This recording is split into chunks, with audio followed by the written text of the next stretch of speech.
what's going on, YouTubers? Ladies and gentlemen, it's the Natural Born Thriller, and welcome everyone to All Elite Wrestling Reviews. The shows from December 8th and December 9th, 2020.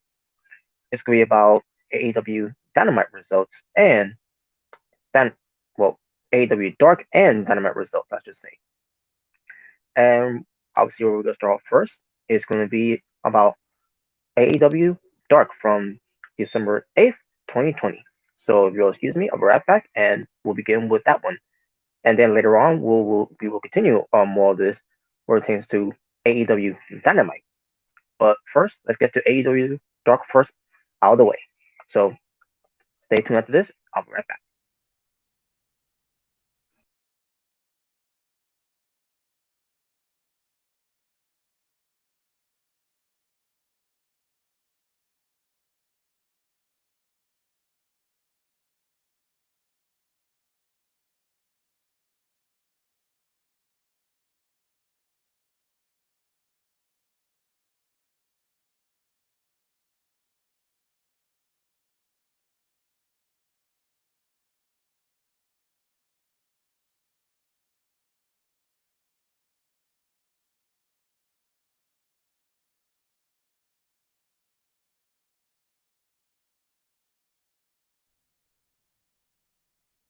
And I am back.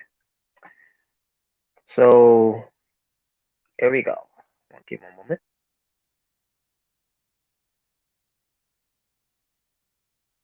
So this portion will be AEW Dark results from December 8th, 2020. Your commentators were Excalibur and Taz. Also pertains to any, I believe, any Ogogo was on there too, and I think Ricky Starks was too. But I really don't recall bringing hear Ricky Starks on commentary at one point. But your main commentators, as usual, were Excalibur and Taz. As usual, they were in Jacksonville, Florida, in Daly's place. And with that being said, let's get right to it. But before we do, let me just check something here before we begin. Okay. All right, I was just checking to see if anything was said here. Okay, yeah. So Anthony Ogogo was on here actually. I think because I heard on here before. So basically, he's gonna be always gonna be on here. And I looked him up too, by the way. And also got a little feedback of it as well, which tends to him on commentary as well. That he's actually a boxer. Um, I guess I didn't really check much of him, but he's a boxer. But also he also if I recall, he was in the Olympics. I'm assuming. But yeah, you could tell and also hearing from the tone of his voice that he knows what exactly we're talking about when it comes to combat sports. And it's a good thing he's part of this whole combat sports of AEW, to be exact. But nevertheless, um, yeah. So there you go. Nothing to say about that.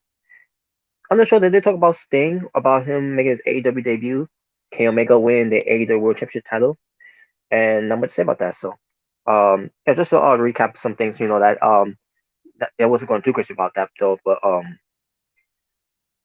yeah, that's basically what it was. And there you go. Not much to say about that. So let's move on. Let's just give one moment. Okay, folks, here we go. So the opening match was Baron Black versus the Concrete Rose.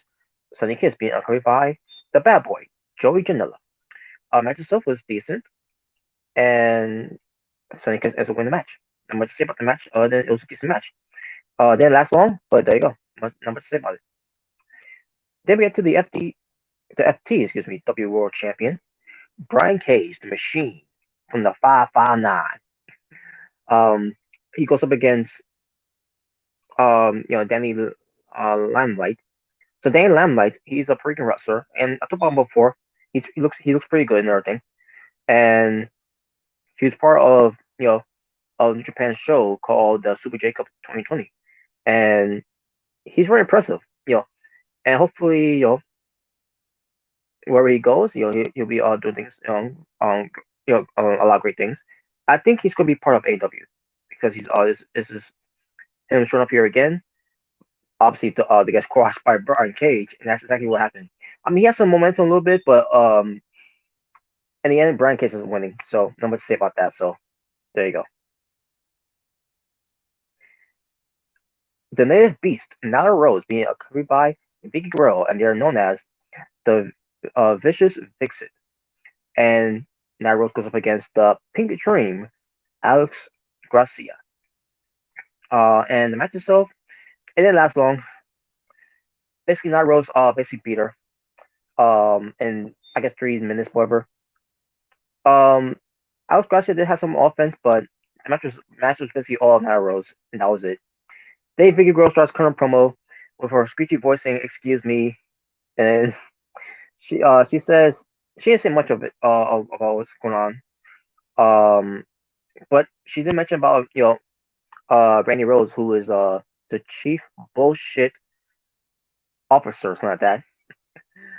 Which I thought was great, by the way.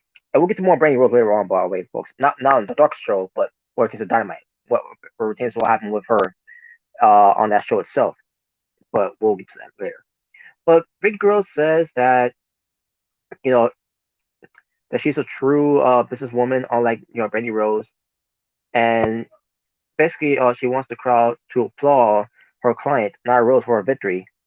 And Nyla Rose also she takes by order of Big Guerrero to take Alex Gracia back to Candyland. And all Nyla Rose did was just pick her up and just toss her out of the ring. Okay, so Candyland's outside the ring. I guess I don't know. I thought it was stupid. That was stupid. Then we get to Brandy Rose waiting room. Dr. Britt Baker, DMD, and you got Rebel, not Reba, um, introducing you know the doctor who's going to host the show of the waiting room. And Britt Baker basically says congratulations to Kenny Omega. That's one thing she wanted to get out of the way first, of him being the AEW World Champion. She admits that she didn't know Kenny Omega was that great with the mic, and reference to the finish of the match against John Moxley. Because the microphone wasn't played. The whole thing with Moxley lost to Kenny Omega because of the assist of Don Callis and the distraction in a way. So Britt Baker also thanks Sting for helping out of Tony Schiavone for being more relevant, lifting a weight off her shoulders and everything. She still gotta take a dig at Tony Schiavone somehow, some way. But speaking of which, when we chance on her set of the waiting room, she's got pictures of Tony Schiavone on there, which I find funny. She's got some weird obsession of Tony, Tony Schiavone, for whatever reason. It all started when they started bringing her up to being a heel, and ever since then, it's it's some kind of weird relationships that Britt Baker and Tony Schiavone has that you can't explain, but it's got some weird good and bad chemistry once you see how that is has been developed. But that's not here or there. Um, but she basically talks a little bit more about Sting, about maybe someday he'll be a guest on the show of the waiting room. Well, if we see Sting make a debut on on Dark, I meant to say, for AEW, then we'll talk more about that later. And then Britt Baker takes a dig at Thunder Rosa, talking about how she doesn't belong here. Again, we're to her now, her saying this to Thunder Rosa, saying that she doesn't belong in AEW. It reminds me of Bianca Belair saying to Charlotte Flair when Charlotte Flair returned to NXT, and then Bianca Belair said to Charlotte Flair, "You don't even go here," which means someone from Raw who came on NXT who doesn't even go here, or chance to you know wrestling because she won the Royal Rumble and she chose to face NXT Women's Champion instead of chasing after either the Raw or the SmackDown Women's Champion. Retains to WrestleMania. So this is what it reminds me of in that way. If we're talking about modern era in this generation right now, that's the one thing you could look at right now. Other than that, I don't know what else you could bring up other than Well, actually, I'm not gonna bring that up because to me, I don't ever want to remember that ever again. Pertains to Sting's time in WWE, and I think you know, I'm talking about that with that whole feud. So, anyways, so her guess was the natural Dustin Rose, who's been working on to it, and basically hypes up the new Clay Rose and Dustin Rose action figure for Double or Nothing. Which, by the way, the match from Double or Nothing between these two, where Goldust is all bladed up and everything. That's basically what it was. It was pretty cool. Not real blood, obviously. No, that'd be crazy. Um, but yeah, they did a whole thing where Dustin Rose was covered in blood. Yeah, I think Kurt Rose was covered in blood too because he was also covered in blood when it takes to the battles from Double Nothing from probably 2019, not this year. Um, just so refresh memories. But she questions why Kurt Rose makes more than Dustin. Um, also he starts saying that he pays more taxes than she does when it comes to her dentals and wrestling and like wow, that's crazy. Uh, hey, Dustin Rose, I'm pretty sure he's telling the truth with that one. He doesn't just do wrestling, he does other things too. But and he like a what? Did he graduate for to being some kind of officer, or whatever, from his state, whatever. I don't remember. I remember reading something about that. We're changing the whole thing. So um, but yeah. Oh yeah, I think Britt Baker may mention that he's about 90 years old, whatever. Basically, because because he's up there in age, but still is good in his age and still can move good of his age. Look at Dustin Rhodes look like he could still do this for the next 10 years. You know, with the way he looks, and the way he's keeping himself healthy. So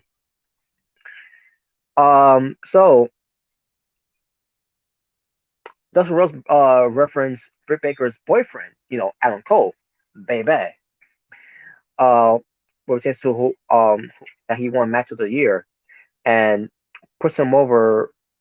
I mean, and then he puts over his match with Clay Russell and Double or Nothing. That match won match of the year. Because how the way that match was booked too, by the way.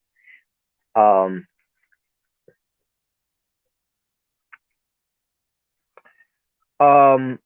So Dustin, gives us a preview of what's going to happen. We're chasing him going up against 10 of the Dark Order, which we'll get to that when we get to the Dynamite portion of it. And that was basically it. Also, the interview ends with Britt Baker introducing, of all people, Marco Stunt. So Marco Stunt was off close off set of the segment where he's playing a guitar and singing. And all I gotta say is, we're chasing Marco Stunt behind the guitar and singing. That's what he should be doing. I'm actually giving credit to Marcus Dunn. That was pretty good what he did there. I just need him to get out of the wrestling ring and also out of the wrestling business. Period. Just saying.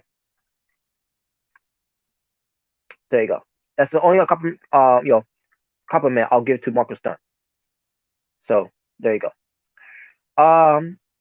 Aaron Solo versus 10, who's being accompanied by 5 of the Dark Order. By the way, I should reference too. By the way, I keep forgetting. Aaron Solo. He is the husband of WWE superstar Bailey. I almost kind of forgot that too, and I also recognized him too. By the way, back in 205 Live, back in the days when I used to watch WWE, and I was thinking myself, we're just him being on AEW. I was thinking myself, why he looks so familiar? Like I can't. I was like, I tried to think about this all for months now. Like, but I wasn't mentioning it on the show here. But I was basically mentioning it. I can mention it off, obviously off camera. I was thinking myself, I could swear I didn't bother looking him up to pertains to to refresh my memory and all that.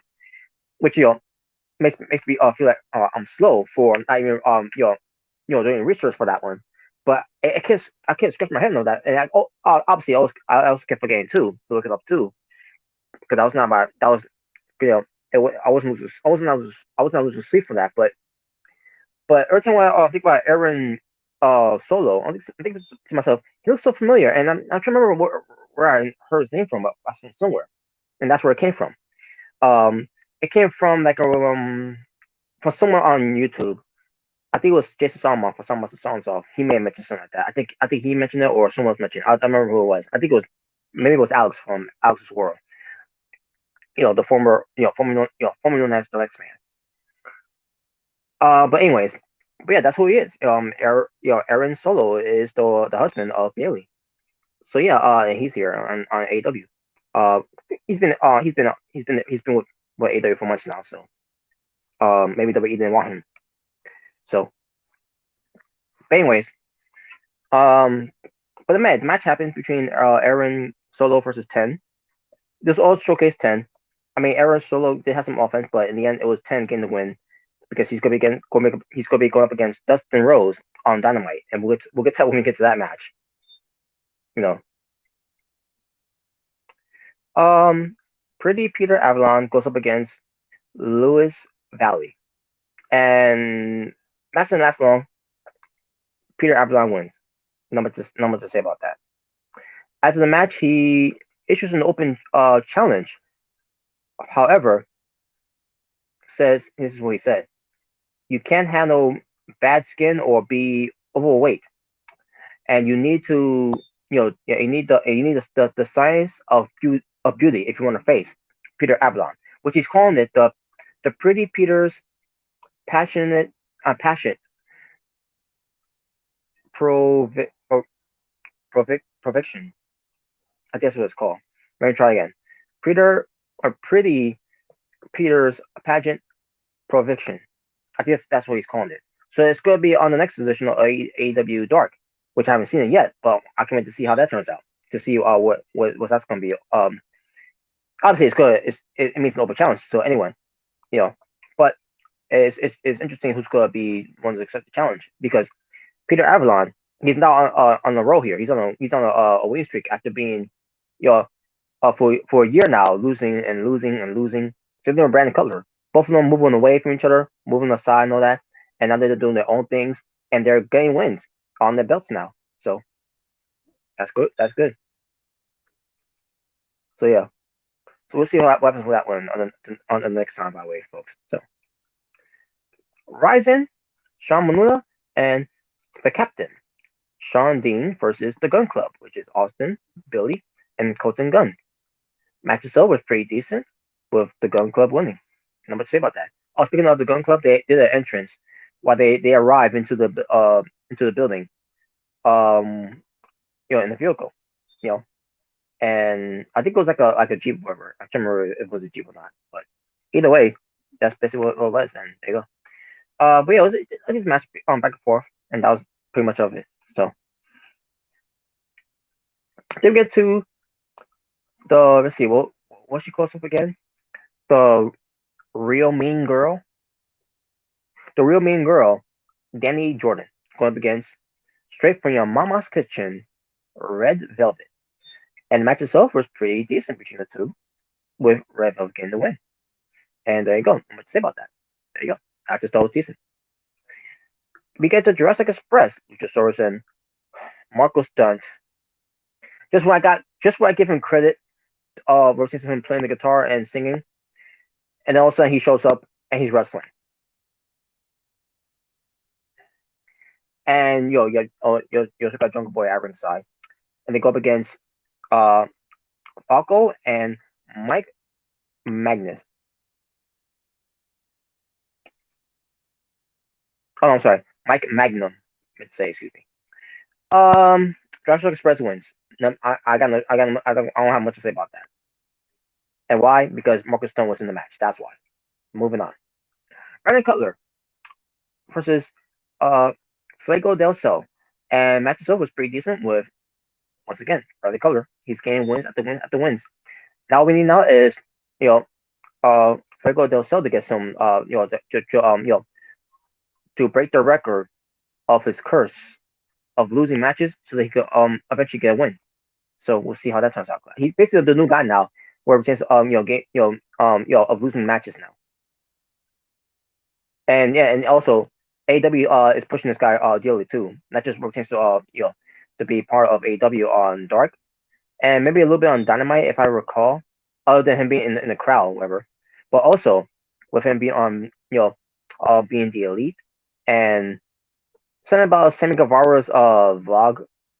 Um, I keep forgetting the name of it. But Sammy Guevara's the Spanish God, from the Inner Circle. So there you go. They're pushing him very heavily. So they see some in Fuego del Sol, and I see some in him too. So very very talented. Evil East versus Skylar Moore. Skylar Moore has some offense, but in the end, it was Evil East getting the win. And there you go. Then we get to this next match, Mo.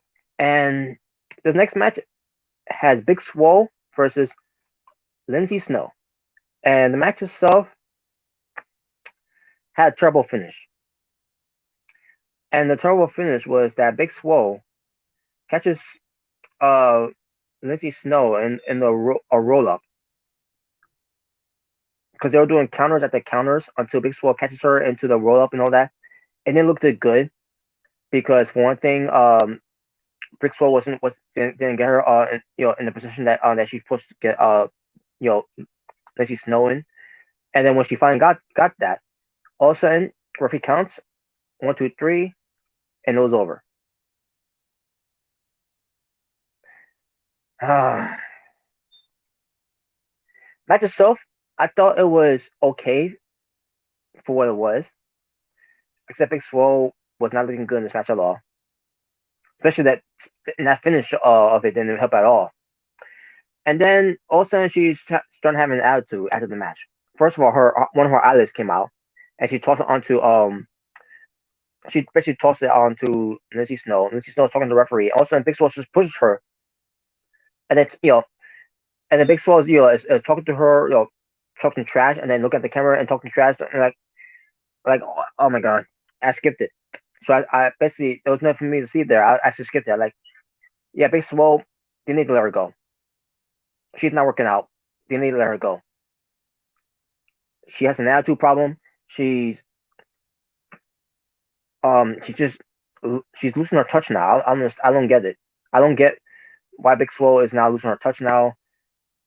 Now I'm up to a point where I can't stand her. How that how is that works out now? I mean I mentioned this before, but I sound like a broken record when I say this too. I was more high on Big Swole than I was to Britt Baker, but now the role has changed. Now I'm more high on Britt Baker than I am with Big Swole. Before, I will usually advocate Big Swole to be pushed and for Britt Baker to get buried or be released. And now I just feel like Britt Baker needs the one who deserves it, and Britt Baker is the one is improving more than I'm seeing with Big Swole. I don't know what happened with Big Swole. I don't know why. All of a sudden her momentum is cooled down, and that all of a sudden her wrestling ability now sucks and everything. And on top of that, her attitude is a problem. Um, the lack of in ring ability is a problem. And there's more to it than that. For of Big Swole is a big problem now.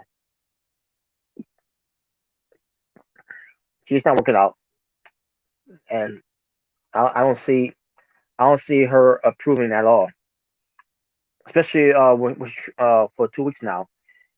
During that time, that she couldn't even do the Dragon Driver, and in a good way.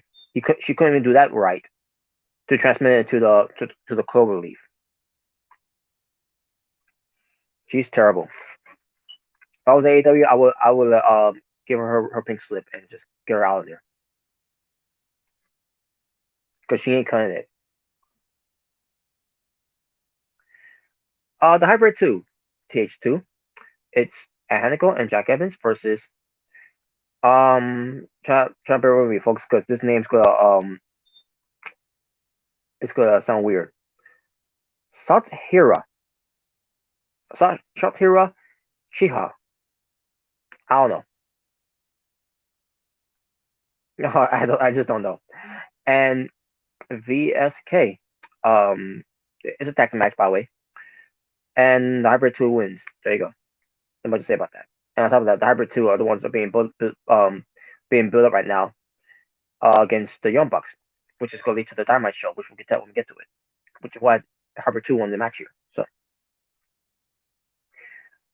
Diamante versus Tasha Price. So now Tasha Price is a face.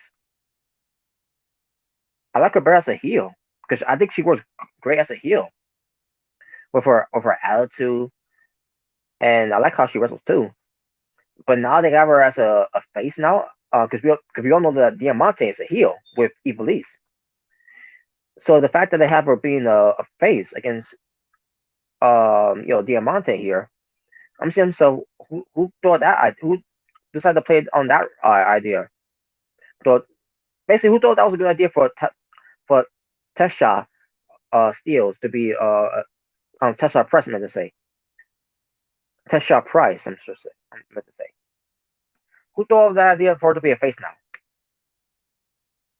now? I'm sorry. I like her mean girl attitude that she brings to the table. Where maybe eventually they could have Tasha Price and Danny Jordan to be a tag team. To basically build a faction for these ladies where they could call themselves Mean Girls or the real Mean Girls. That way you won't have to worry about any copyrights from the director, producer, whoever of Mean Girls. Just saying. Make your own real Mean Girls in wrestling. Pertains to obviously you got again Danny Jordan and you got Tessa Price there as well, who could be a Mean Girl as well. She plays it very very well. I believe so. So why not? Instead of have her be a face and they continue with this one, once we get to Dynamite, we'll get to that when we get to it. But the match itself was pretty decent between the two. In the end, it was Diamante getting the win. There you go. Also, we get the Hybrid 2 getting an interview by Alex Marvez. And Evans basically declares there back leading into the pack as he states that there are Arenas, Arenas, Irrelevance, not that, against Young Bucks, whoever. And we'll get to that match when we get to it. But not much about the interview. It was just to promote Dynamite, so pertains to the match between the Hybrid 2 versus the Young Bucks. Shanna versus Freya States. Who's Freya States? I'll be honest with you, I don't know. But she looked a good match though against Shanna. In the end, Shanna gets the win. Because Shanna's back with AEW and Shanna she needs to pick up where she left off. After this whole pandemic, basically prevent her to do anything. Rotates to what plans to have with her. And I can't remember who she supposed to have a feud with at the time. Yeah, after the whole Nara Rose thing. I don't know. Tag team match. It was John Cruz and Michael Nakazawa versus The Acclaim, Anthony Bowens and Max Caster. And Max Caster struck, this thing. This is the teams that they're facing. And The Acclaim basically proclaims that The Acclaim has arrived. Michael Nakazawa hides his baby oil into the turnbuckle, and the referee starts checking him. Basically, I'm talking about the match now.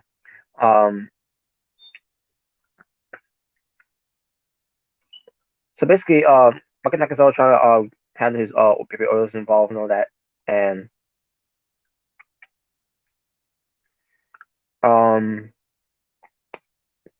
match itself, this is kind of a okay match for the Acclaim. For one thing, they were going against Michael Nakazawa in this match, and I feel bad for the other guy too for being involved in this match too. Oh yeah, John Cruz, John Cruz, of course. Michael Nakazawa, I would be fine of him wrestling if he wasn't doing this whole thing with the baby oil and his thong and just the outfit that he's wearing overall. Like, what is that? But in the end, the Acclaim won. The Acclaim are getting a push here, where eventually they'll get a future match against the Young Bucks pretty soon. which we'll talk more about that when we get to Dynamite. Yeah, a lot of things I'm segueing once we get to Dynamite. So be on the lookout for that one.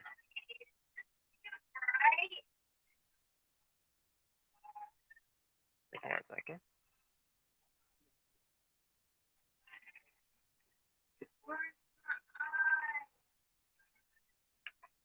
Okay, that's it. What's up, folks? Um, then we get to Alex Reynolds and Colt Cabana of the Dark Order versus the Varsity Blondes. The Varsity Blondes are Brian Pillman Jr. and Griff Garrison. So yes, Brian Pillman Jr. and Griff Garrison are calling themselves the Varsity Blondes, and basically, it's supposed to be like like the whole Brian Pillman and Stone, or let me say it like this: Stunning Steve Austin and Frying Brian Pillman back in WCW when they were called the Hollywood Blondes. This one, they're the variety, the variety. I was gonna say that the Varsity Blondes. Let's say the Varsity Blondes. So yeah, there you go. But there you go. Not much to say about that. But yeah, the match itself was pretty good. Um, in the end, it was the Varsity Blondes winning the match. There you go. I'll expect them to win too because they're also they had a match against FTR on Dynamite, which we'll get to when we get to that part. Again, another plug and segue to get to that Dynamite portion of it. So there you go. And that, by the way, that was the main event, by the way, which I thought again it was a good match. Um, we go backstage and we see Dustin Rose having a proper interview with Dasher Gonzalez when it came to his match against 10 of the Dark Order. And basically, Dustin Rose, basically, he said the same thing that he said from the interview with with Britt Baker from the Wayne Room, where he says that he'll go to the end of the earth to destroy each of the Dark Order, and he's gonna start with 10. He said this on the Wayne Room too. I just didn't mention that part because the whole thing with Dustin Rose and Britt Baker's interaction was entertaining, which to the back and forth and everything, which I thought was great. But there you go. And I can't remember what else happened. Oh yeah, an interview. Um, I believe it was Alex Marvez interviewing the Varsity Blondes, Griff Garrison and Brian Pillman Jr. Or potentially the match against FTR. Talk about how they're the toughest tag team wrestlers and all that, and they admit that they're inexperienced, but they but they make up for the for their varsity athletics skills and all that, and they're gonna prove that against the dark. I mean, the not the Dark Order. Against they already did that right about it against Coca and Alex Reynolds. I'm saying FTR they will prove that to them. So there you go. And that was it, folks, for the AEW Dark results to show from December 8th, 2020. So before we get to Dynamite itself, let's count the 12 more wrestling matches that happened because I need to get that out of the way first before we get to Dynamite, and then I'll get to my also the overall Serrano bit as well. Just give me one moment.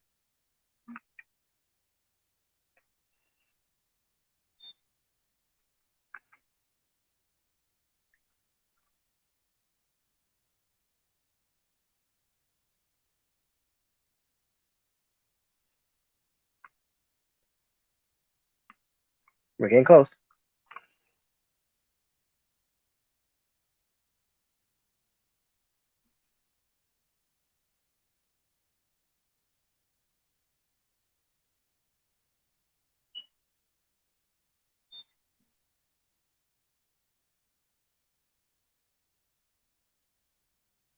Almost there. 16 matches. And my overall scoring for the show, I'm gonna give the show a 7.5 out of 10. Good show. Good show. And now, folks, if you'll excuse me, I will be back. And when I come back, we'll continue more of this All Elite Wrestling reviews by ending it with the AEW Dynamite results from December 9th, 2020. So stay tuned. I'll be right back. Don't go anywhere. So, yeah.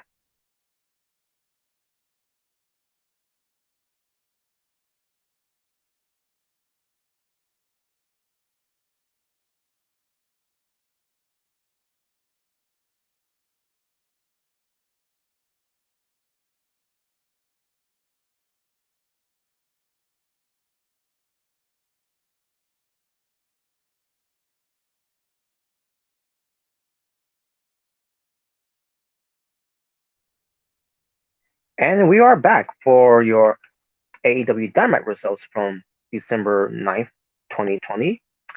And your commenters were Excalibur, good old JR Jim Ross, and Tony Schiavone. They were at Deli's Place in Jacksonville, Florida. And a lot to talk about what pertains to AEW Dynamite. So, without further ado, let's get right into it. So, here we go. The opening match for Dynamite was the Young Bucks versus Hybrid 2. The Young Bucks will feature Matt and Nick Jackson. The Hybrid 2 will feature Hanago and Jack Evans. This will be a non-title tag team match. But if the Hybrid 2 wins, then they'll get an opportunity against the tag team champions for the tag titles later on. Which again, that sounds stupid when you say things when you think of things like that. If you beat the tag champions, then you get another opportunity at the tag champions again. This time for the tag titles on the line. But himself, but why? And that's a big problem I always have with this type of booking of a match. And I thought the AEW would be different for WWE and for Impact Wrestling for that too. By the way, at least with New Japan Pro Wrestling, they do it right.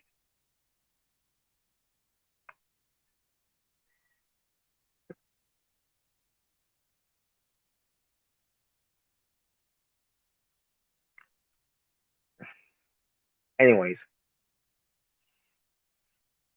before the match though, Dasher Gonzalez interviews the Matt, interviews Matt and Nick Jackson of the Young Bucks, saying the Young Bucks they haven't seen or talked to Kenny Omega ever since he won the title and all that, and blah blah blah. And there you go. So basically, Kenny Omega is trying to distance himself away from the Young Bucks and everything, because Young Bucks want, are baby faces, and Kenny Omega is a heel, and and I don't know what's going to lead to at the end of the day, but it's it's something to look forward to see how they how eventually they're gonna have to cross paths once we get to that point.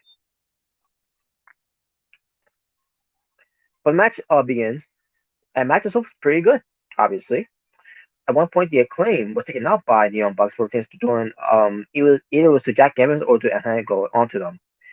The way it was done, because and the way it was done too is to structure the next plot, the next program for the Acclaim, because the Acclaim has already been putting in the Young Bucks pertains to what happened on the last portion of AEW Dynamite.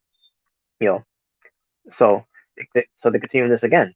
You know, in the end, it was the Young Bucks getting the win in this non-title tag team match, which was again a great tag team match. I mean, it wasn't that great, but it was good. I'll say it was good. After the match, the Acclaim was trying to get a jump in, but then SU comes out of nowhere. Christopher Daniels and Frankie Kazarian, and the Acclaim they back off, and that was it. And now they're teasing a match between the two teams of the Acclaim and FCU, which by the way we'll get that has been announced, but we'll get to that when we get to it. But the Acclaim, by the way, if you don't know, again, what it the Acclaim, if you don't know the Acclaim, it's Anthony Bowens and Max Caster. There you go. We get backstage. I remember it was an interview or whatever. But anyways, you got MJF and Warlow backstage, and MJF says that he's going to hurt Orange Cassidy, and he's going to break a lot of Mark's hearts for that, and that was it. And that's basically it was for the match between these two, because they were the last two in the Battle Royal, where it pertains to the AEW Dynamite Diamond Ring, and that ends up being the main event. We'll get to that later when we get to it. We get to Darby Allin, and one second, folks. Something just happened. Maybe just bring it back. Okay, we go. I don't know what happened there. Anyways, Darby Allin, he was sitting down with some um therapist or something like that, and he's showing him some ink blocks. Um, Basically, there's one that's similar to Brian Cage that Darby Allin mentioned. Darby Allin also mentioned that he's a puppet. Um, yeah, basically talking to Brian Cage. That he's a puppet pertains to Taz. being the puppet master and whatever. So the hell. Okay, what? There we go. Okay, now I'm getting pissed off now. I'm trying to get to this, but these these these ads. All right, am I here? Am I here now? Yes, here we go. Um, they were showing all these type of ink blocks and everything, and then one ink block that caught Darby Allin's mind. I mean eyes, I meant to say. Okay, what do you see in this photo here? And it's an ink block of Sting. Let me show you, by the way. That ink block of Sting. Just give one moment. This is the ink block of Sting that was shown when Darby Allin was was told what do you see in this photo here, and Darby Allin basically chuckles. Now I don't know what's that going to lead to, when they cross paths once again, but it's something for you to think of too. So there you go. But yeah, that's a nice ink block of Sting, by the way. It's not it's not a picture of Sting. It's an ink block of Sting. Just say.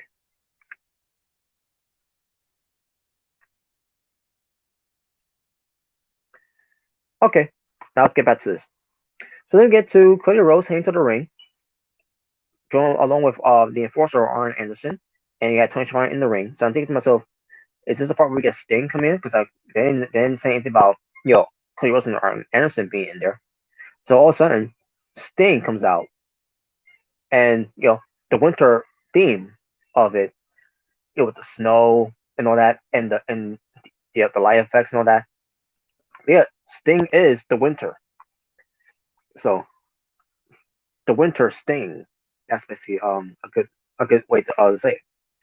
So Sting comes out, and our answer gets a microphone. It says he has to make sure and get a closer look and to see if that is the real Sting instead of being the bogus Sting back in those days of WCW. So our answer says that's you, all right, and he starts handing up the ring. Not in fear though, but he wants Sting to have the floor because it's all about him right now. He doesn't want to get he doesn't want to get in the spotlight. So we get Tony Schiavone. Is like, I guess I should head out too. And then Sting says, "Whoa, hold on, Tony Schiavone, don't go nowhere. Yeah, like, come on, give me a hug and everything, right?" And then he tells Tony Schiavone, "Can you do that again for what you did? When I came out, the whole it's Sting thing." So then Tony Schiavone did do it. He said, "It's Sting." Man, that was great. Again. So yeah, that was it. Working to Tony Schiavone. Oh, actually, no. Tony Schiavone still stay there, by the way. I think he still stay there. So then Cody Rhodes says to welcome back to Sting. Since to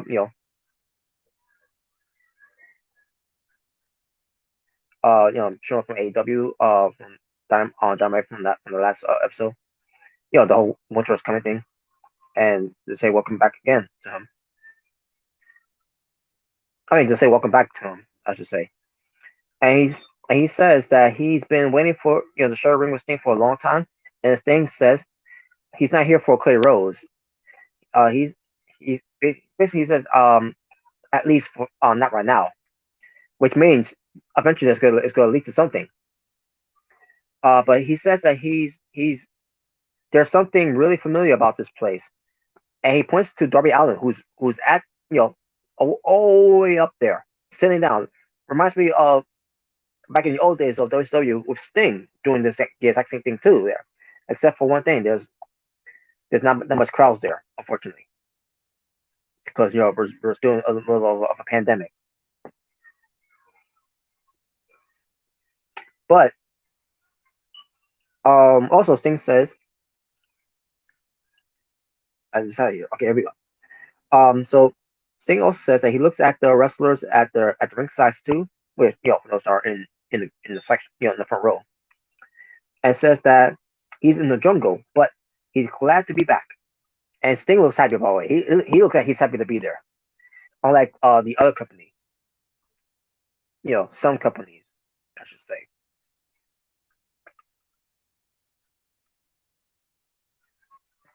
So then Cody says that he basically says, like I said, sir, welcome back, but doesn't have much happy look on his face. He said that too, by the way. Because I think Kurt Russell's going to turn heel. I think he's turning heel. I don't know when they're going to do it. I don't know when they're going to pull the trigger of it, but I think you could tell that Clay Rose is being it's getting frustrated uh in the face. He's not really showing that much, but you could tell. But I think they're gonna turn heel eventually. But Sting says the only thing that's for sure about Sting is nothing's for sure. Ah, his catchphrase.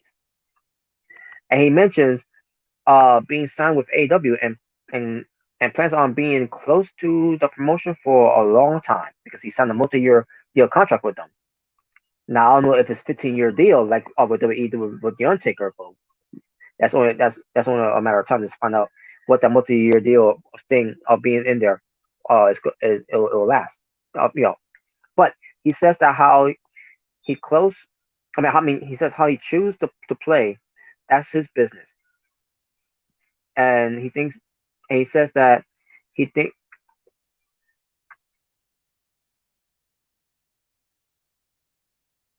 Oh, sorry. So then he goes. He he does the thing the pull Rose in, and then also he says, "See you around, kid," and then he walks off, and that was it. So yeah, Sting. Now I wasn't expecting Sting to take a shot at WWE. I wasn't expecting him to do a reference about his WrestleMania match, whatever, with Triple H to to take a Triple H in the way. But since yeah, so I wasn't expecting that at all from Sting. And to be honest with you, um, against the whole thing, because for a guy like Sting, he doesn't hold grudges. He's not that type of guy to talk trash because he has that respect and all that. So I can see why he didn't do that. But it would be nice if he had took maybe just a little dig to WWE of what. But then again, he's all about being a professional as a professional wrestler and all that. And I can see why he didn't want to do that. So, but hey, just to see Sting being happy in that ring, cutting that promo and all that, he looks like he's happy. So we'll just leave it at that. And that was it. So yeah, very very intriguing, very intriguing. FTR being acquired by Tully Blanchard, um, Dax Harwood, and Cash Wheeler. They go up against the Varsity Blondes, Griff Garrison, and Brian Pillman Jr. Match itself was pretty good. In the end, it was FTR winning. There you go. I'm going to say about that. I mean, I kind of expected it was going to win either way because FTR, they want a rematch for the tag titles again against the Young Bucks. But right now, they got to win matches first. Yeah, to get back onto that on the top rankings. So, Jurassic Express were at ringside by the way. Oh yeah, this one happened when FTR was when they won the match. Can't remember which one it was. I believe it was Cash Wheeler who pushed Marcus Dunn, and Marcus Dunn trying to fight one of them. Yeah, good luck with that, Marcus Dunn. If it was Cash Wheeler, yeah, good luck with that because one punch to your face, you're done. Like that motherfucker who went to Upper Heart from the Hall of Fame. But anyways, I don't want to see that that way. Now I want to see Marcus Dunn involved of a match with FTR because you know what's happening with that one. Marcus Dunn's gonna get some offers on FTR, and FTR's gonna look bad. That's gonna make FTR look bad.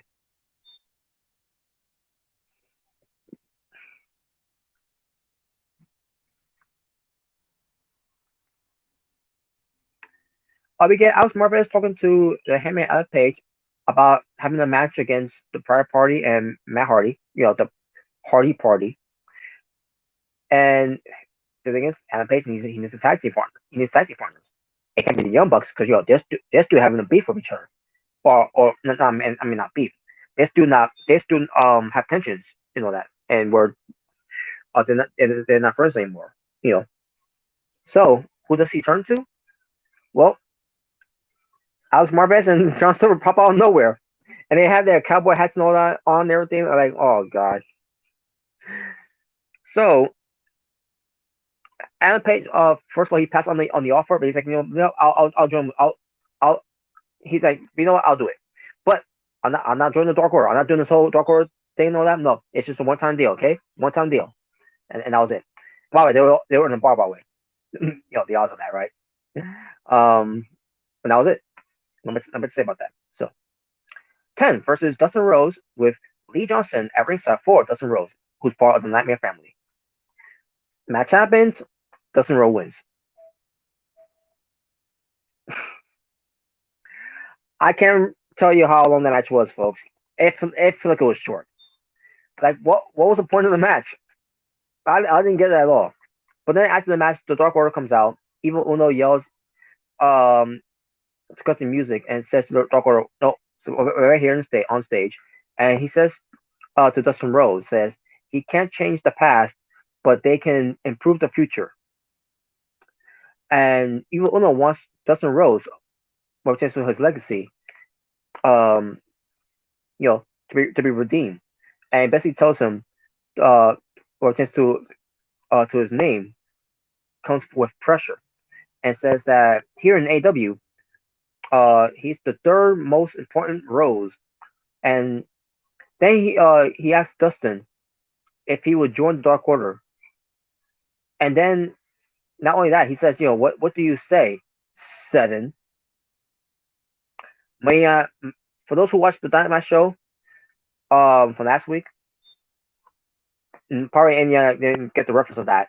But if but in case you did get the reference of that, the reference was Dustin Rhodes' character was named Seven from WCW.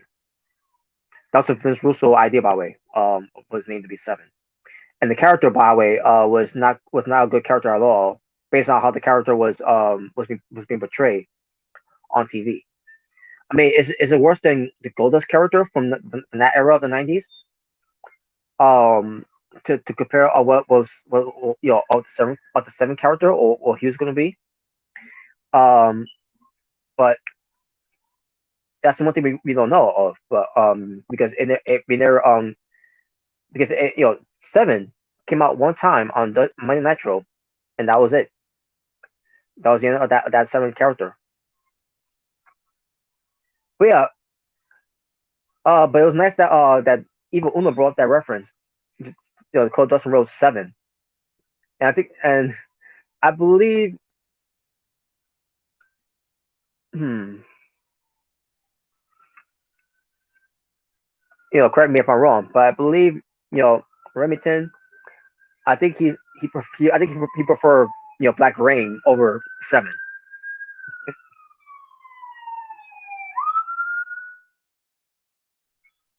But anyways, um, but he gives him an answer by slapping Evil Uno. So basically, the answer is no. And then Evil Uno is like, no, no, no. He holds back the the group, the Dark Order. Anna Jay was going to go in there too, by the way. I'm like, what the hell? Anna Jay's going to go in there. Oh, what she's going to do? And Evil Uno tells them, stay back, and they. So basically, it's not over, bro. Try to get Dustin Rhodes Seven into the Dark Order. Will it happen? I don't know. I doubt that, but we'll see. All right, folks. Here we go. Here's the one I want to talk about now. We're taking the whole thing with Brandy Rose. So Tony Schiavone has a sit down interview with Brandy Rose, who's in a sling because of the effects of what Jay Cargill did to her when she got the steel chair wrapped around her arm and pillmanized her. And they had Tony Schiavone introducing Shaquille O'Neal. Where did that come from?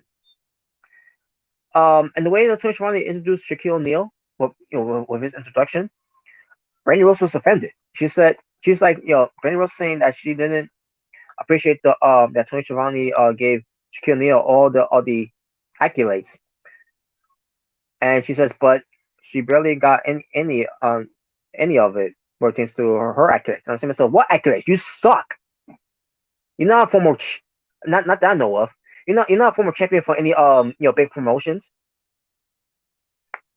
And what attributes are you expecting to be called the CEO of AEW? Shaquille O'Neal is one of the greatest NBA players of all time, and he's done a lot of movies. He's done a couple of TV shows. He's done commercials. This guy has done reality shows. This guy has done charities around the world. Not trying to say Brandon Rose never has done charities either, but Shaquille O'Neal has done a lot more of his entire career than Brandon Rose has ever done in her career. I mean, what we expect the 2021 to mention your ring announcing from WWE or your time in Impact Wrestling or in Stardom or whatever have you. What the fuck what accolades you are trying to the transform the state that you have other than what you have part ownerships of AEW. Who cares? Who gives a fuck? Kenny Omega's got that who which he owns part of that company too. The Young Bucks owns that part of the company too. Cody Rhodes also owns that part of the company too. But at the end of the day, it's Tony Khan's company.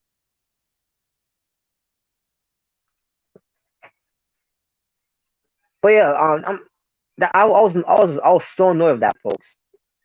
And I said so Brandy Rose, one push she's a face and then a heel, a face, a heel, a face, a heel. Like she's turning face and heel more times than the Big Shot's turning face and heel. She's turned more face than Kane has turned face and heel. She's turned face and heel than Mark Henry has turned face and heel. Hell, even Nia Jax kind of beat her to the punch when it comes to turning heel and face.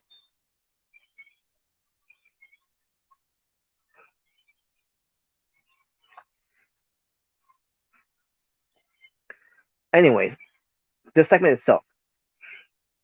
So Shaquille O'Neal talks about Jade Cargill. That he's a big fan of hers, when it comes to uh her her role in college basketball.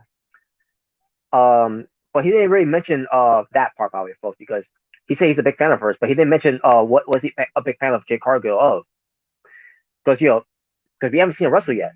She's still in training since her wrestling. Now, if you mention her being in college football, I mean in college basketball, I should say, that would be more better. But he didn't mention that at all. Like, you're a big fan of hers. What are you a big fan of hers of? Because it can't be her wrestling, because we haven't seen her wrestle yet. But then they go on back a long way, Shaquille O'Neal and Jay Cargill.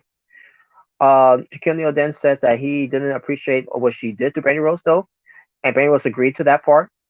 And I was saying to myself, "Shut up, Brandy." I was like watching this, and I was like, "Just shut up, Brandy." No, in my mind, obviously, not not when I did the live action with Jersey Asylum. In my mind, I was like, "Shut up, Brandy." Like seriously, who cares about you? Let the man talk. No one wants to hear you. No one wants to hear you talk. But anyways, she agrees that, and she felt like Jay came at her in her house and came at her people, and that's wrong. That, like, oh my god, this is falling off the earth from Brandon Rose's part so badly, so badly. It's not even funny. She part she ruined the whole segment for me. To be honest with you, Brandon Rose hope that she can stop this and nobody else can get hurt. Then tells that Shaquille, well, I'm sorry, Tony Schiavone told Shaquille O'Neal that um being on Dynamite um basically pertains to Shaquille O'Neal what he's going to be doing. And I'm gonna just do by way. Don't think with Brandy Rose, no, not Brandy Rose. Don't think with Shaquille O'Neal and Cody Rose. That whole thing, it was just them playing around on that whole thing. Because remember Jay Cargill at one point referenced that Shaquille O'Neal is the Giant, that, and Cody Rose at one point calling himself the Giant Killer because of his the whole thing with Lance Archer, Brody Lee, Brian Cage, whichever have you. But I'm saying, because we were thinking at the time maybe this could be lead to a match, and now it didn't lead to a match though. But hopefully we don't get to it at that point because let's be honest, no one wants to see that match, especially with Shaquille O'Neal of his age right now, and the way he's not in good shape either way. So um, but maybe they still want to do something like with that whole thing, but I don't know if they are or not. But we have to see what they do with that because we don't know what they're going to do with Clay Rose too because he's involved with Sting, Team Taz, that whole thing. This whole thing is all over the place, and they need to stick to one thing when it comes to this whole thing. But I don't know if they are planning on doing this Shaquille O'Neal and Clay Rose match. I don't think anyone should be interested. I don't think anyone is even interested to see that match either way because because Jay Cargill dropping the hint there and when she made her debut there on Dynamite to confront Cody Rhodes, that it's going to eventually lead to a match. Because Cody Rhodes, he's claimed himself he's to be the giant killer, that he's the giant killer and everything. Because pretends Shaquille O'Neal, obviously, he's still a tall guy. Um, we'll wait and see what they do with that though.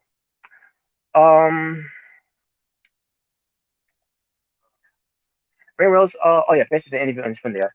Ray Rose shakes the hands of Shaquille O'Neal, and then as she's going walking off, Shaquille O'Neal basically let her, Ray Rose know that pertains to her arm because her arm's in a sling. She basically I'm sorry, he basically told her that maybe you should get some pointers from Jay Cargill, and she was so offended at that, like excuse me, and she was like, this she basically doesn't appreciate the disrespect and everything, and I said so disrespect, what are you talking about? All he said is you know you know you should learn some pointers from Jay Cargill. It wasn't what was so disrespectful about that?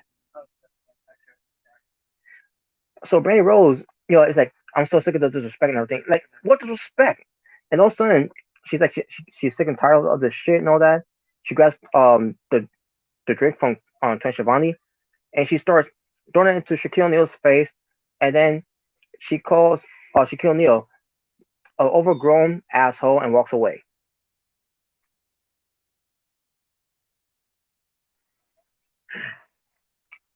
This segment was meant to put over Brandy Rose, folks.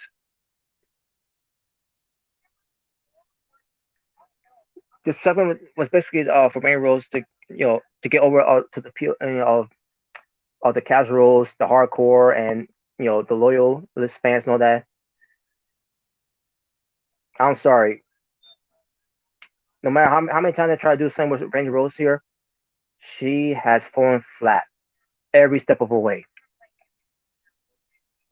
It's not working at all. For one thing, she sucks in the ring.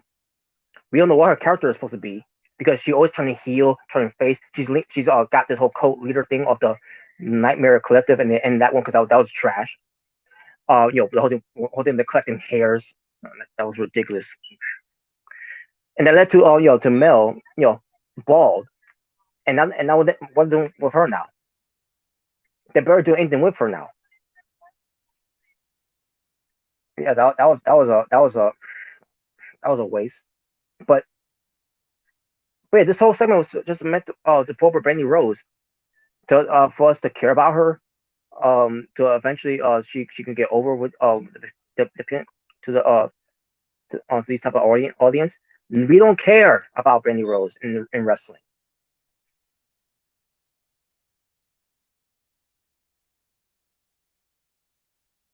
This is why WWE didn't have her in the ring in the first place because she sucked. That's why they have her being a ring announcer.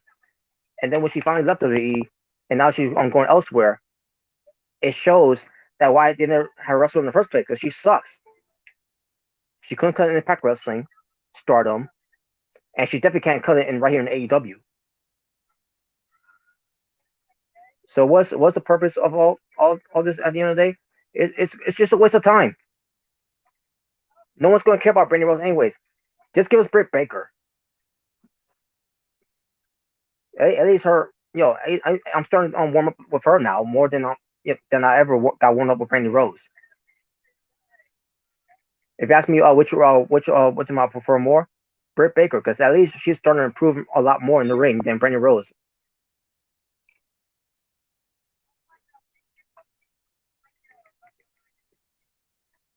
But yeah, that was it for that one, and we'll see how they continue more of this whole thing with Brandy Rose. The storyline to get Brandy Rose over, it's a waste of time. Just like on the Nightmare Collective that she was doing was a waste of time. And MJF now. Let's get MJF. Um, yeah, I forgot now. It's the whole Inner Circle ultimatum thing. Unfortunately, Santana ain't there because he's mourning the death of his stepdad who unfortunately passed away. So that's why he hasn't been on Dynamite for that long. For I guess 2 or maybe 3 weeks now. So it's unfortunate though. So my condolences goes out to Santana's stepdad, and also he recently lost his father too.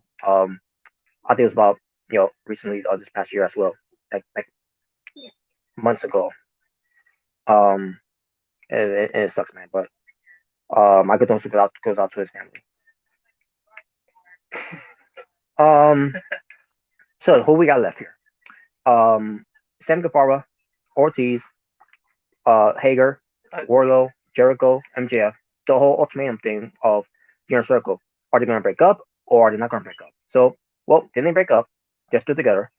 Sam Guevara, he's got issues with MJF and everything.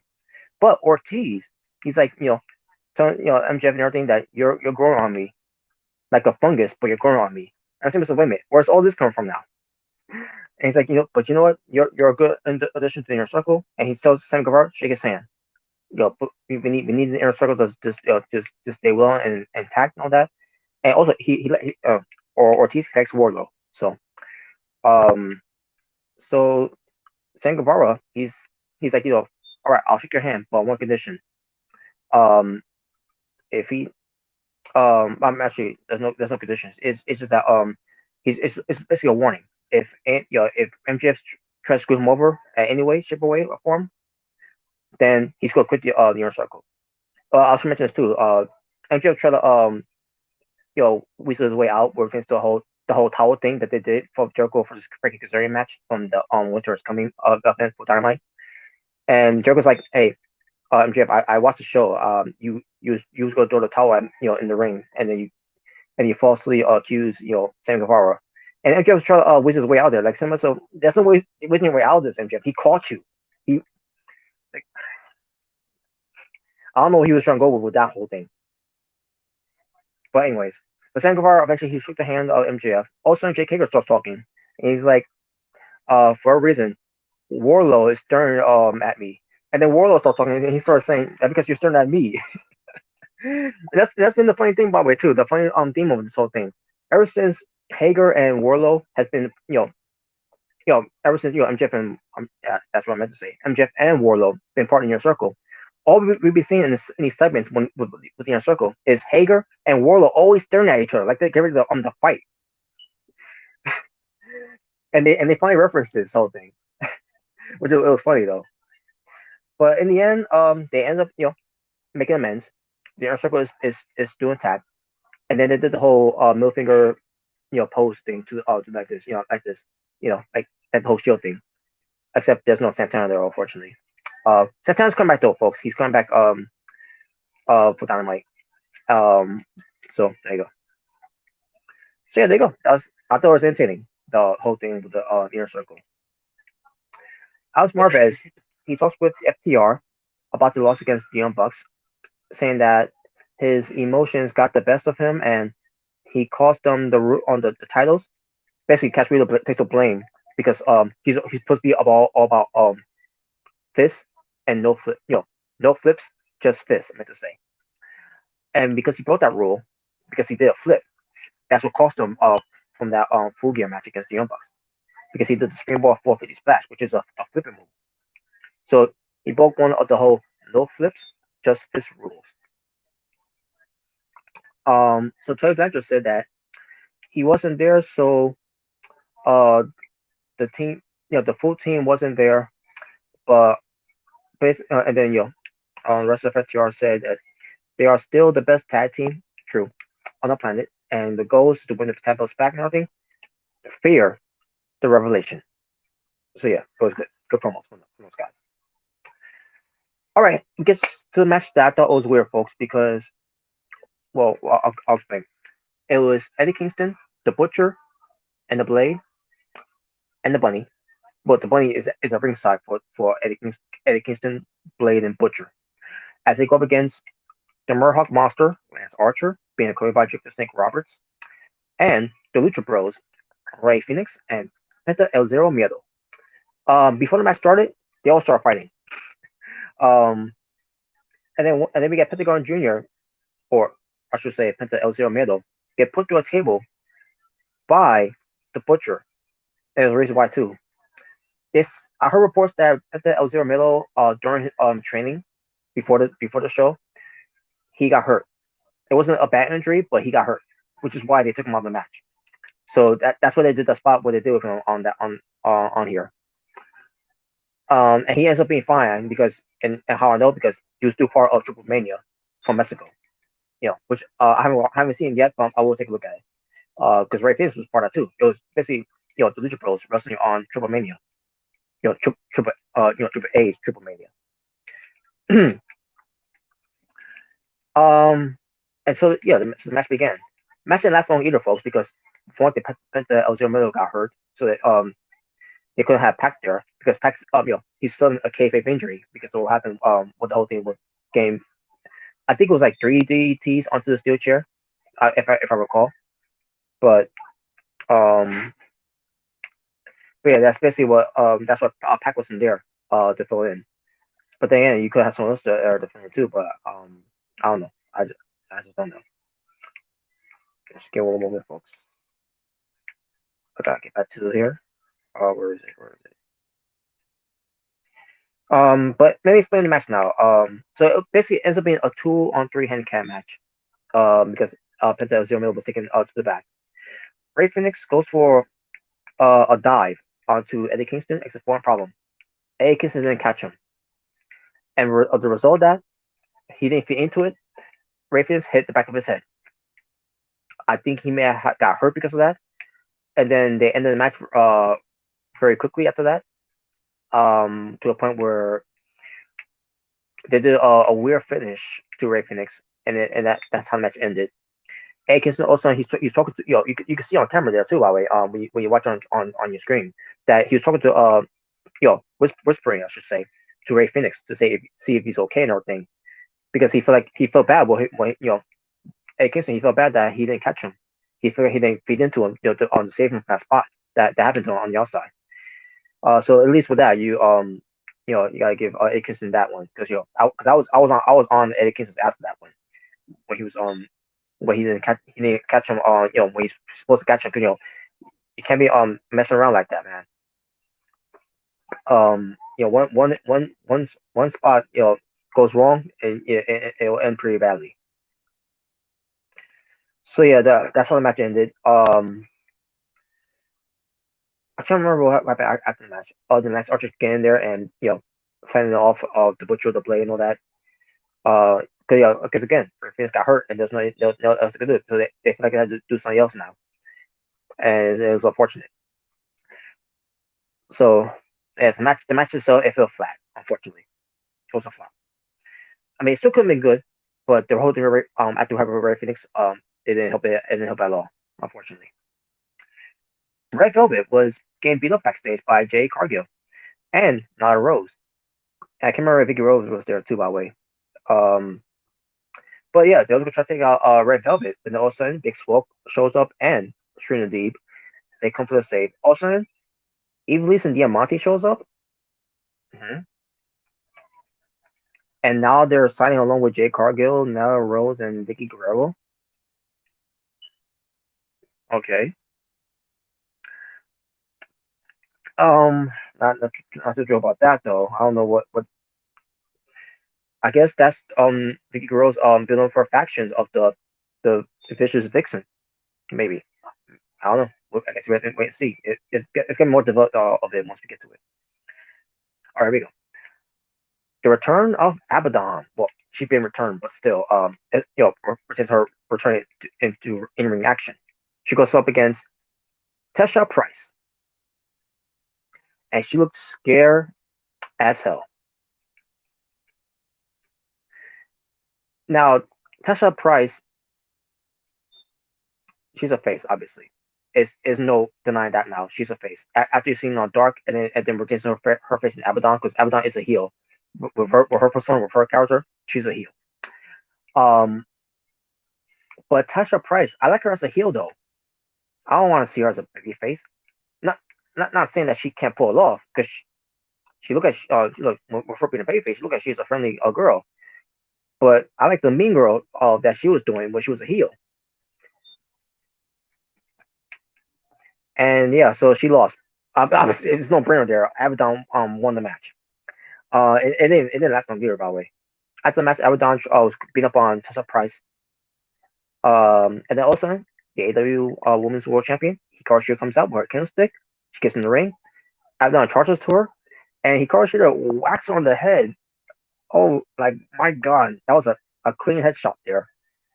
She gets Tessa Price, but also Abaddon rises up like the Undertaker. Because she's supposed to be a zombie. And both Sheeta and Price got scared and they got out of the ring and they got out and they left. Well, Sheeta was still showing bravery. Um, but Tasha Price, she looked like she's been what's the word? Traumatized. That you know that her she may never feel the same again after that. Since the Abaddon. But yeah, there you go. So yeah, we haven't seen how that builds up with Abaddon and Hikaru Shida. Tasha, no, I'm sorry, Dasha Gonzalez. She interviews Chris Jericho. She asks about the group of being on the same page again. Jericho says that they are indeed on the same page and that the group will join MJF and Wardlow at ringside. For a chance to MJF going up against Wesley Squeeze, Orange Cassidy, which probably Jericho's rival, from this past summer. And there you go. Good interview, by the way. AEW World Champion Kenny Omega and Don Callis shows up. Oh, by the way, they show up at the helicopter. By the way, reminds me of Charlotte Flair, or rather, WrestleMania 35. Yeah, WrestleMania 35 last year, by the way. In the helicopter, which it was taped. And by the way, this show was a taped show, by the way. So it was appropriate that Kenny Omega and Don Callis show up in the helicopter while the show was taped. So yeah, Tony Schiavone waiting there for them. Tony Schiavone, by the way, Tony Schiavone, he's not happy with this whole thing with Kenny Omega and Don Callis for good reason too. Not especially all the AW people are not happy because Kenny Omega and Don Callis, this whole thing that what they did, was a tainted victory and all that, and tarnishing the legacy and all that. It's a big deal. That it is all this going on. So Alex Marvez, oh wait, I'm sorry, Tony Schiavone was ready for them in the ring, I should say. Alex Marvez was out there, trying to have a word for them, but it was time to the ring. Once he got to the ring, that's when came and get his full interest and all that with the ladies with the broomsticks and all that. Kenny Omega is the cleaner. It's the old school Kenny Omega with his old school hairdo, the the way he carries himself. He's brought the beard back and all that. He's wearing the sunglasses again. He's back to being the cleaner that we know from New Japan Pro Wrestling, and more chance of him being Bullet Club. I think they'll do something with. As a matter of fact, that's not until we get to the Impact review. So a little teaser there of what we'll talk about next time. But so it can make his full elaborate entrance of him being the cleaner, the best wrestler in the world, the best bout machine, whichever you want to say. The AEW World Champion. So Josh Bryan is there. He's upset, obviously, about this whole thing. Basically, they talk about almost the same thing that they talked about from Impact Wrestling. But Don Callis takes the microphone and says that, well, the fans are so upset. Even Tony Schiavone is upset. Tony invited Callis in and made him feel home. And Tony Khan was, the exact same way too. He felt like he got screwed. Basically, it's all down. This is what Don Callis is saying. Basically, saying that welcome to the business kid. Basically, Don Callis turned to Tony Khan. Well, welcome to the business kid. Pertains to all this shenanigans going on. Saying that they were cooking up a plan for years since they said it on Impact Wrestling. Callis talking about watching Kenny Omega to become the best wrestler in the world. Referenced the invisible hand. Um, Basically, Don Callis is the invisible hand. Uh, he brings up the whole thing with Omega versus Jericho from New Japan, which that was great. That was Wrestle Kingdom 12, by the way. Um, and also how may have a hand in forming AEW. And Kenny Omega, he gets a microphone. He says they were able to pull off the plan perfectly. Everything he's done um in comparison to having the AEW World Championship, saying that his match from John Moxley was a fine art and it was inspiration. I mean, it was inspirational, I should say. Omega then says that all the fans fell for the match. Omega ultimately just wanted John Moxley to fall for it. That when John Callis ends up who came into the picture, there's so much more coming. And then John Callis starts talking. He says, Oh, bells. Bells. Him to hold off that, and some people make matches for some money. To make money, I'm say, and can make it to make to also make history. Omega then says Bells. his catchphrase, the whole goodbye and good night. Bye. Great, great promo. So it was a great promo for that segment, though. So there you go. Because it was the same thing they said from Impact, but except they put more into it on Dynamite. Don't go all the way up. Just go the middle. Just go as high as I am. Now, next time we do an All Elite Wrestling reviews, folks, obviously I will recap the whole thing with AEW Dark once I get to watch that. But also, or since the next time when I do this, I will review AEW Dynamite, and it will feature matches like the Hangman Adam Page, John Silver, and Alex Reynolds versus Matt Hardy and Private Party, which is Isaiah Cassidy and Mark Quinn. The Acclaim, Anthony Bowens and Max Caster versus SCU's Christopher Dales and Frankie Kazarian, excuse me. Serena Deeb and Big Swell versus Ivelisse and Diamante, the AW Women's Tag Team Cup Tournament winners of 2020. Also, Clay Rose with Arn Anderson versus Angelico with Jack Evans. And they made announcements too, by the way, folks, versus to some holiday lineups. For example, December 23rd, during the week of Christmas, um, it's going to be Dynamite Holiday Bash starting at 10 p.m. because immediately it's going to be immediately following after the NBA playoffs. So once again, NBA is going to screw up the schedules of AEW once again. Jeez. And also, on December 30th, Dynamite New Year's bash. I mean, New Year's Smash, I should say. Not bash. By the way, I was I said bash because I think that's. I'm not sure. New Year's bash is something else. I was thinking about. I was thinking about something else. Just to New Japan, the New Year dash. Um, but um, but it's Dynamite's New Year's Smash Night One with Chris Jericho on commentary, and on January 6th, New Year Smash Night Two with special guest commentator Snoop Dogg. By the way, I don't think they should be calling it. Again, I've talked about this before. You should not be calling it Night One and Night Two when on December 30th. That's Night One. If you're gonna do Night Two, then that should be on December 31st. Not 7 days, not 7 nights later. I hate that shit. Just call it, event one, event two, or part one, part two, which or chapter one, chapter two, whichever, whatever floats your boat. Anyways, but whatever. But yeah, that's your lineups, folks. Now let's get to the main event. MJF with the Inner Circle versus Freshly Squeezed Orange Cassidy with best friends Trent and Chuck Taylor. Winner gets to receive the Dynamite Diamond Ring that MJF is holding. And match happens. MJF was kicking Orange Cassidy's ass. That was surprising me there. So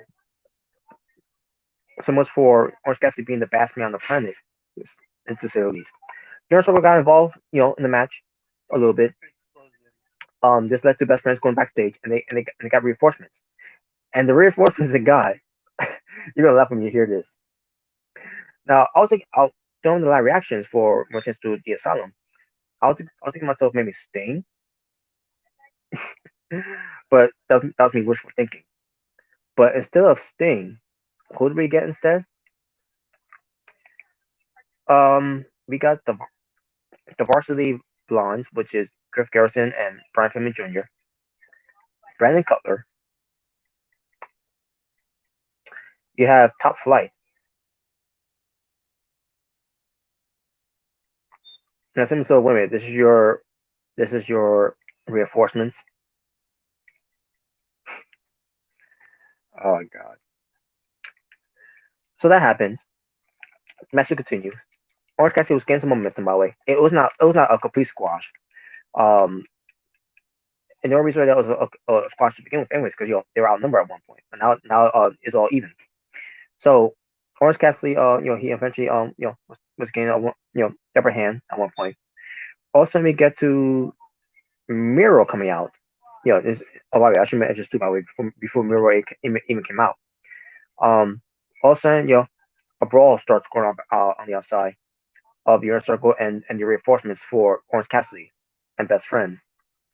That was chaos was going on from there, from out on the outside. Referee was being distracted for all that. Miro comes out of nowhere, clocks Orange Cassidy with a nice lariat. It's Chris. Oh yeah, Kip Sabian's out there too, by the way. I should say. Um, and then in the end, it was MJF gained the win over Orange Cassidy as he goes for the um to put basically puts an arm onto Orange Cassidy because at this point he was already done. He was knocked out. It was kind of a lame finish, but it's whatever. And this was kind of a lame ending to the show too. So best friends go after Miro, but securities are holding him back, and referees know that. Miro also he starts beat up on securities, and he launched one off the stage. Like it was sometimes it was like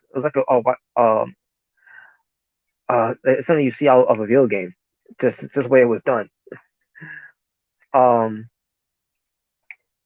Andrea tells the camera that he won because he beat Orange Cassidy, and then Miro starts yelling on the stage, and that's how the show ends. And that was Dynamite, the show from December 9th, 2020, folks. That was your results.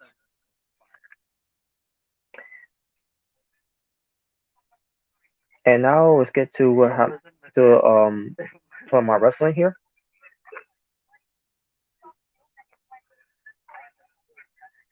I'm gonna say this right now. I think it was David Wood. Um, David, I'm Yeah, joking. I think it's 6 matches, right? David, I'm Yes, joking. 6 matches. That was the total wrestling for AEW Dynamite from December 9th, 2020. 6 matches. And my overall rating for the show, It I'm gonna was go that with um I'm gonna go with a 9.5 out of 10. Yeah, I'll go with that. I'll go with a 9.5 out of 10. It was a good show. Um, not everything that I didn't like some things that they did on the show here, but that's neither here or there. But there was still some parts I still enjoy. So I thought the show overall was pretty good, and I thought it was a nice follow up where things to happen on which was coming onto this show. So 9.5 out of 10 I'll go for. All right, so I'm gonna get ready to end this, folks. Before I do, I'm gonna end it by doing my you know the outro of it once I set this up. So stay tuned. I'll be right back.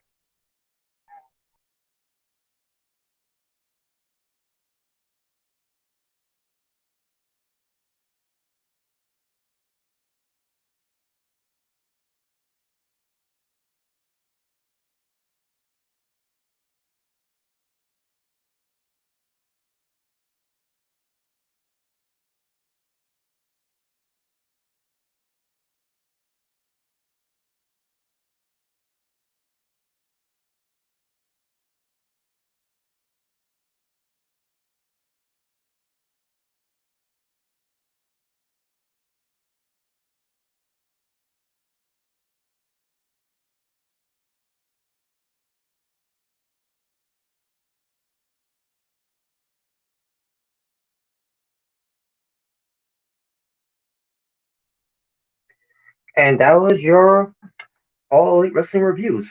Folks, we're chance to giving you results for both AEW on Dark and Dynamite shows from December 8th and December 9th of 2020. And that being said, thank you all for watching. If this is the first time experiencing your stream Natural Born Thriller right here on YouTube, please, if you haven't done so already, hit that subscribe button and hit that notification bell for future contents coming up. Um, and if you enjoy this review itself, give it a like or give it a dislike. By the way, thank you for spending your time with yours truly. Join here as I try to give you the absolute best content I can give you, and no more, no less. So you all stay well, stay safe, I should say. Take care of yourself or everything that's going on in the world. Wear your mask. Love one another. God bless one another. Live in peace and harmony for us all. And there you go. I am out here. Ta-ta for now. For It's Natural Born Driller saying peace on the streets. You all take care, and I'll see you all next time.